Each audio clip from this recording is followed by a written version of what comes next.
আসসালামু আলাইকুম। আমরা একজন নাইজেরিয়ানকে বাংলাদেশে দেখতে পাচ্ছি একটা দোকানের মধ্যে। ভাই কেমন আছেন আপনি? ভালো আছেন তো? আপনার নাম কি?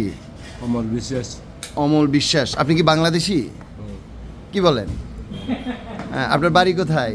সেটা চট্টগ্রাম। চট্টগ্রাম কোথায়? হাঙ্গোপাড়া। বুঝি নাই। হাঙ্গোপাড়া। কানুঙ্গপাড়া। ও, তা আসলে আপনাকে দেখতে নাইজেরিয়ার মতো লাগতেছে তো, অথবা আফ্রিকান মনে হচ্ছে। আদৌ কি আপনি কি বাংলাদেশের নাগরিক? কিভাবে বিশ্বাস করবো? আপনার ন্যাশনাল আইডি কার্ড আছে সাথে? সাথে আছে? এখানে নাই। আপনি কি করেন এমনি? ও আচ্ছা, তেলের দোকান। তেলের দোকানে কি করেন? তেল বিক্রি করেন না?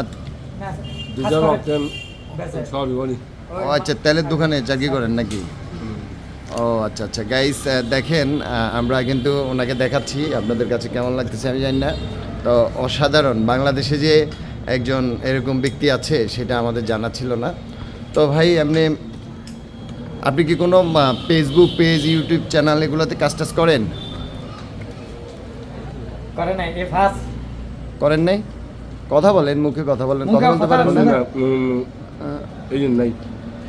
করেন না? ও, তা আপনার কয় ভাই বোন? এক ভাই দুই বোন। আপনার ছেলে সন্তান আছে?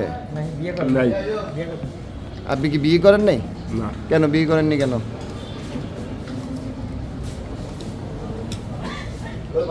কেন বিয়ে করেননি? গাইস, এই যে দেখতে পাচ্ছেন আমাদের